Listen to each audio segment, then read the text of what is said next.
Please stand and honor the bride.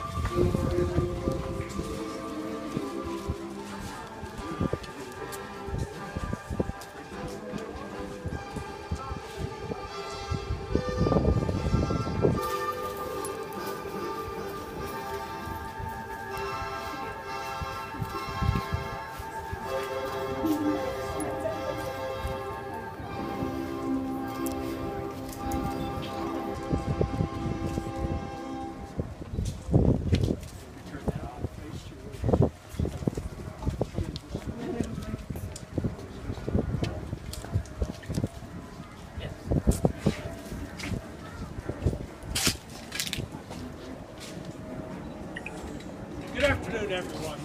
I'm James Brewery.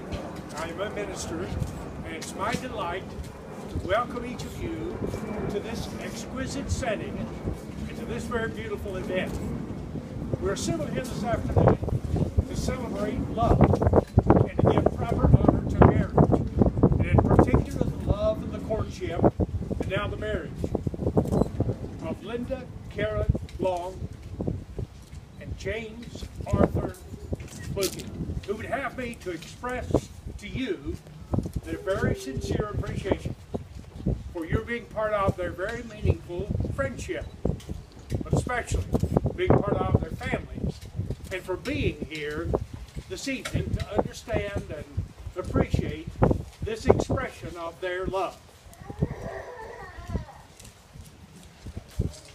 We understand that from the very beginning, and may I ask you to join with me likewise in giving honor to whom honor is due, and therefore for the most beautiful little flower girl and for the most beautiful bridesmaids I have ever seen, would you applaud?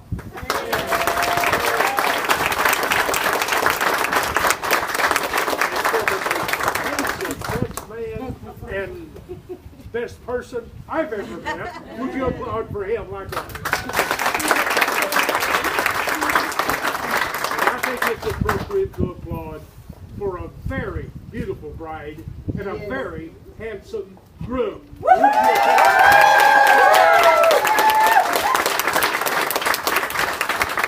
I know what I'm wearing to my next wedding.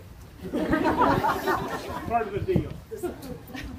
The student of history is aware that literally from the beginning of all recorded time, inspired individuals and romantic poets have spoken of the beauty of love and the significance of personal commitment one to the other.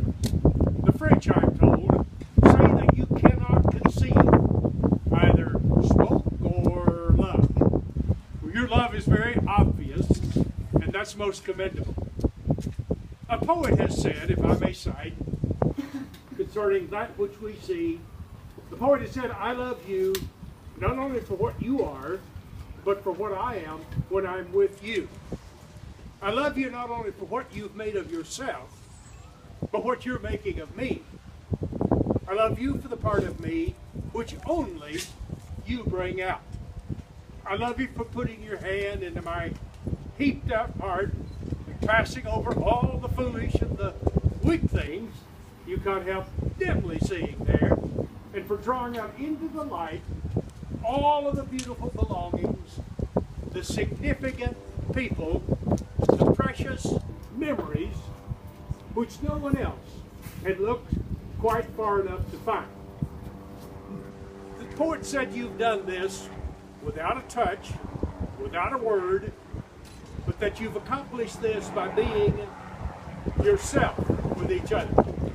And after all, therein lies the simplicity and yet likewise the eloquence of true and that which we would trust lasting love.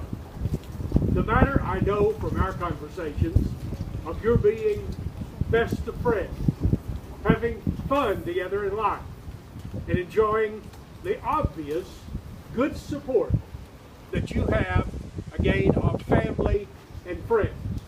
May I suggest, if in fact the same things that have attracted you to each other are now continued, which involves your talking and listening to each other, being loving and supportive of each other, sometimes being patient and forgiving of each other.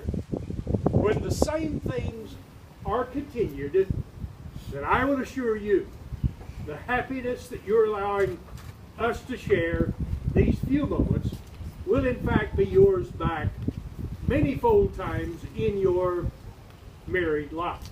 And we trust and we would pray that such may be the case. It is my experience in meeting with a couple for them to tell me something about themselves. And James and Linda sat on my couch in my condo and told me a few things about their endeavors, unusual and outstanding and interesting and rare.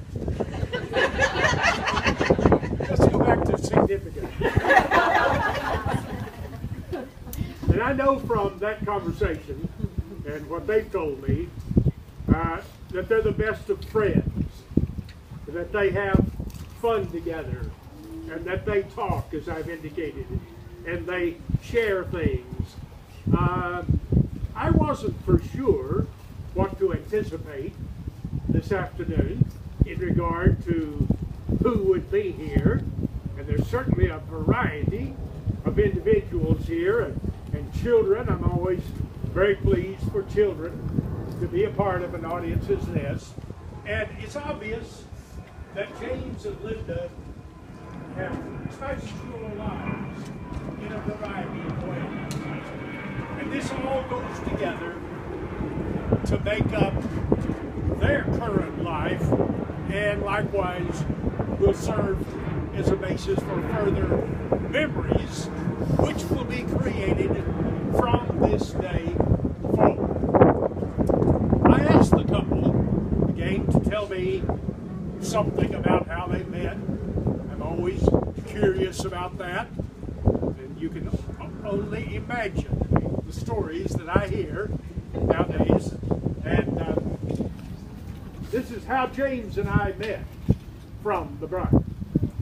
James and I met in 2010 when we both attended a meetup called UFO Skywatch. With night vision goggles.